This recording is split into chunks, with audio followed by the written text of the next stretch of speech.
All right, guys, welcome back. Good afternoon. No, it's actually lunchtime, a little after lunch. I just ate my lunch. Had some non-farm related things to do, but we're back home now at the farm, and today I want to do some diagnosing on this 1952 Farmall Super C.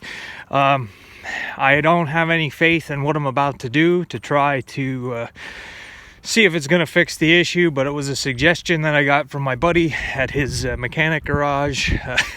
I never heard of this working, but we're going to give it a try. So we had lunch and have our dessert right here. So it's good to be back home. Let's get into this. Let's first drain the old oil out of this tractor and see what it looks like.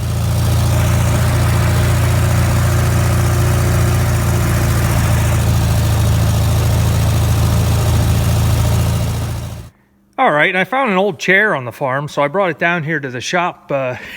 Not so much for me, but I have a lot of my neighbors that are in their mid to late 70s that come to visit me every so often, and they like to hang out in the shop here, and they're always looking for a place to sit down because usually when we get talking, you can figure at least an hour and a half to 2 hours of farm-related talk. So usually they're sitting on the loader bucket, or they try to find a 5-gallon bucket to sit on. So I found this chair and I figured I'd accommodate them. So now I have a place to sit too when I'm feeling lazy here in the shop. Woo, and it even rocks. All right, so now that I'm sitting down, I want to talk about what my buddy suggested to try with this tractor. I don't have any faith in it, but it is worth a try.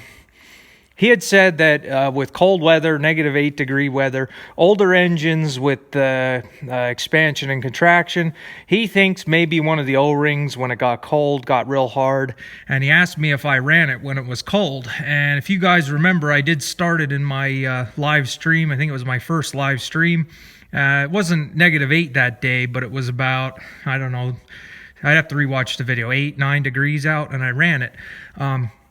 He said when it gets cold like that, the O-rings are going to expand and contract on the sleeves, and he recommended draining the old oil out that's in there and putting new oil in and running it till it's good and hot, run it for a while, and then double check to see. He said maybe if the engine gets up to temperature or gets a little hot, gets a little warmer, it'll be fine.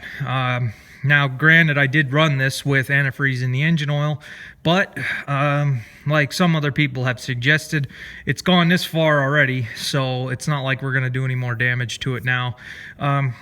So yeah, I'm going to go get a clean bucket here, and we're going to end this shop time with everybody. I'm just sitting down here BSing with everybody. So yeah, I'm going to get a clean bucket, and I'm going to drop the oil out of this, and we're going to double check and see what this oil looks like in a clean bucket, and kind of see how much antifreeze got into this engine oil. So, and as a matter of fact, I'm going to get up right now because this chair smells like cat pee. All right, bear with me here. We got ourselves a fairly clean bucket, and I'm going to take this plug out from underneath here. This plug is getting wore. This thing must have been in and out how many times so far? So let's get this out and see what the oil looks like here. It's a shame for this oil. Yeah, that's definitely not engine oil. It's a shame. I just put this oil in the fall. Yeah. So my suspicions are right. It's there is definitely more in this than just engine oil. So there is antifreeze getting in here somehow. That's not the color of engine oil. So let's let this drain out for a little while to make sure we get as much of it out as we can. And I do have some cheap, I'm just going to put some cheap oil in. I'm not going to spend a fortune on this because probably I'm going to end up draining it out anyway and dumping it away for waste oil. So yeah, that doesn't look good. So let's try this with some cheaper engine oil. And it's starting to snow again, and supposedly we're supposed to get 1 to 3 inches, but we're not going to pay any attention to that. I don't want to even acknowledge that that's happening right now. So for you guys that maybe aren't familiar with engines or mechanics, just to cover some things here, I think the normal person off the street would know that engine oil is supposed to be either black or new oil is supposed to be brown, or I guess I could compare it to like maple syrup. Your brand new 30 weight engine oil, when you pour it out of the bottle, it should look like some fresh, dark maple syrup. So maybe that's a good analogy. I don't know. But so you know that getting antifreeze in your engine oil isn't good. Your oil is not supposed to be that color. It looks like a calf, like fresh calf manure, I guess you could compare it to. Real light, creamy color.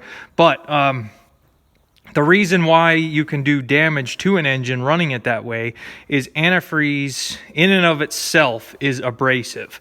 And when you have an abrasive liquid in an engine, when you should only have fluid in there that lubricates things, when you put an abrasive fluid in, it chews up bearings, the connecting rod bearings, the main bearings.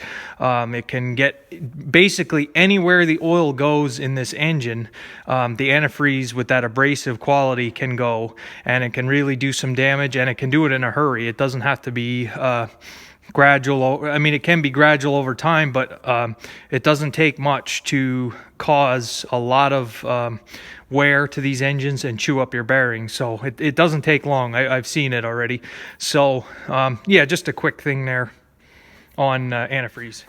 Okay, so now another thing I want to do to try to diagnose this is I made sure the beginning of winter that the fluids were the antifreeze was full in all these tractors, just because I didn't want anything to freeze.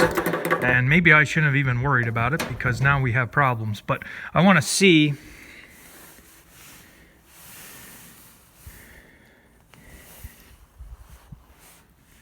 And just looking here, it's down, but it's not down that far. I mean, you can never top these old tractors off right to the top. You can never fill them right full, because it goes out the overflow on just about every single one I've seen.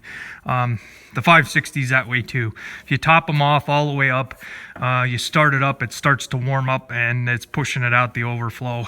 It's a common thing with some of these older ones, basically till your thermostat opens and things start moving. But so there isn't much that got in, but it was enough to turn the oil that color. So that almost has to be what happened. The tractor's inside. There's no external sources. There's no way any type of water can get in this engine sitting the way it is. Short of sabotage, it's got to be the antifreeze getting into the engine oil for sure. So all right, I'm gonna let this drain a while, and I'll be back with you when we're putting new oil in. All right, so Farmall Super C is going to take 5 quarts of engine oil. And if you're like me, and I'd say most farms are like this, you probably have, I don't know, 10, 15 quart jugs of different oils that are all half empty or quarter empty. So we're going to use that up.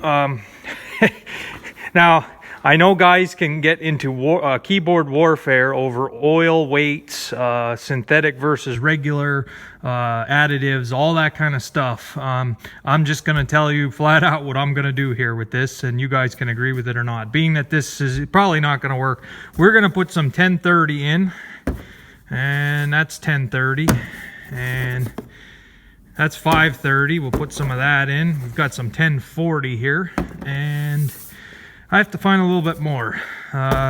See if there's another jug of 1030 around. So, yeah, I know I'm mixing the weights of oil. It doesn't really matter. It has to be oil. That's all that matters for this experiment. And I'm probably not going to use these too often, because these are all oils for gasoline engines. And I'd say the majority of my engines here are diesel. So I'm going to use these jugs of oil up and get them off the shelf. All right, so this has had plenty of time to drain. You're never going to get it all out. You could let the plug out for 2 weeks and it'll still have some residue left in the engine. So let's start putting some oil in this thing. And like I say, it needs 5 quarts. I did take the drain plug out of the oil filter base, and nothing came out of there, so should be good to go. In case anybody wants to know where to put engine oil in, your breather's your best bet here. So let's start with, what should we start with? Let's put the 1030 in first, because that's closer to what's supposed to be in here. This would be the spring blend here, 1030. As opposed to the winter blend of straight 30. Or, no, this would be the winter blend. I got that backwards. 10:30 in the winter, 30 in the summer is what they used to do. So this is Gulf, and I hope what is in this jug is what is in here. So let's just get this going. There it is. Maple syrup.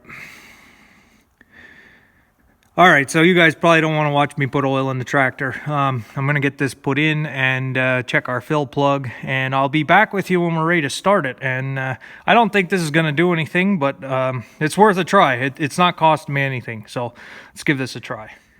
All right, just a quick side note while I think of it here.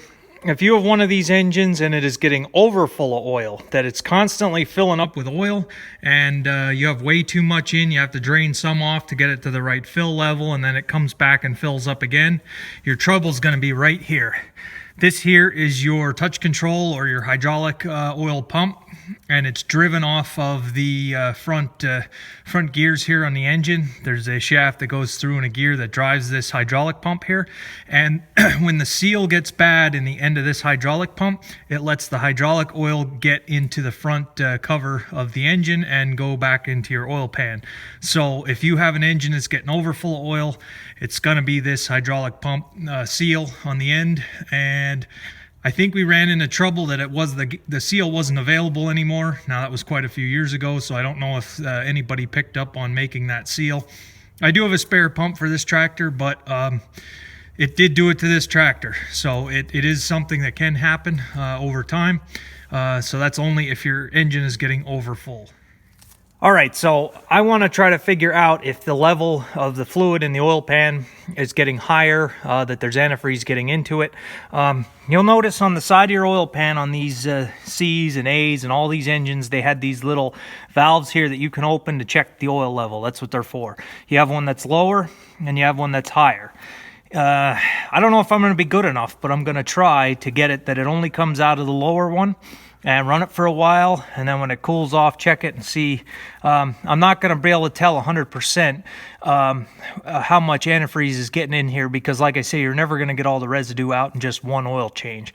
So I'm going to try to get it that it only comes out of this one. Might be overthinking it, might be pretty hard to do, but we're going to try.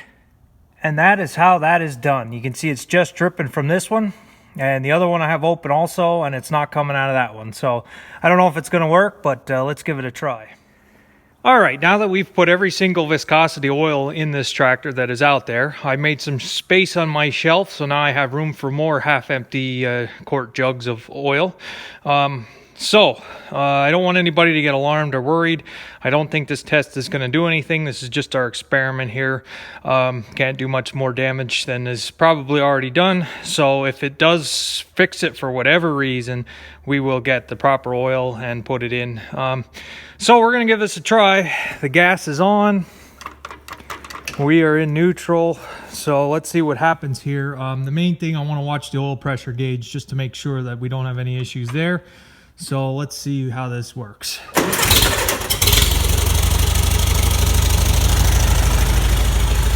Come around and check our oil pressure, make sure we have oil pressure.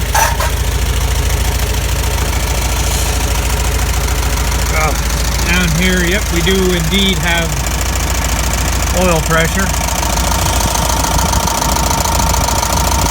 Not much, that's coming up.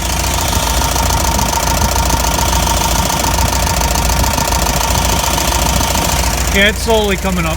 Like I say, it's got how many different viscosity oils, and it's got to figure out what to do with it all.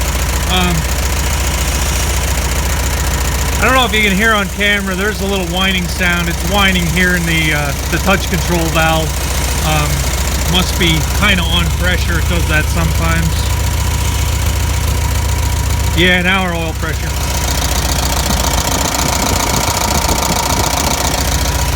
Alright, so we're good to let this run. And you'll see it is kind of, I don't know, it did that the other day when I did a video on the slow motion. It kind of has a lot of, I don't know if it's oil or if it's moisture. It's like a watery condensation maybe. It clears up once it warms up, but you can see it dripping there. Or maybe it can, I don't know. Alright, I'm going to let this run and we're going to see if we did any good here. We want to get it up to temperature. So I'll be watching the temperature gauge and the oil pressure gauge for this test. And all this test might be doing is just ruining the engine further. But it's worth a try. So let's see what happens. Alright, still running here. I want to get this engine up to temperature because if it does get hotter, there's a chance that things could expand a little bit, maybe leak some antifreeze in.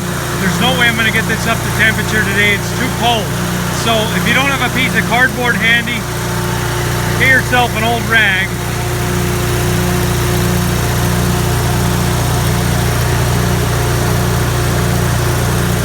It'll suck itself right past to the radiator and let less air flow through. And we'll watch our temperature gauge till we get up to at least the run position. So let's let this run a while yet and see what happens. Alright, so it's been about 20 minutes of running here. We're going to shut it off and shut her down here and just take a quick look here.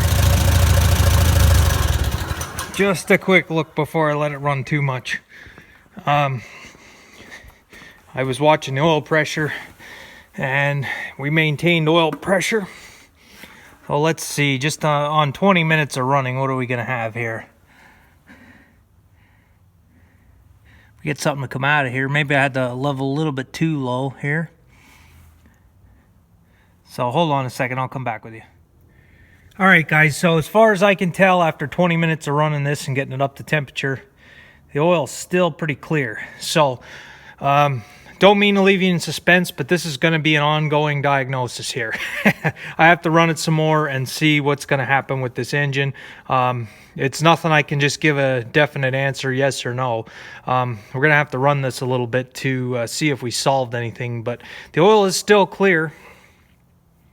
So we're going to just put this on the back burner. So we do have new fresh oil in it, and we'll go from there. So like I said, don't mean to leave you in suspense, but it is what it is. We have to run it a little bit more, work it. At least we got that old crusty oil out of it, so we'll see. And it's snowing. Well, we're not going to pay attention to that. All right, guys, thanks for watching.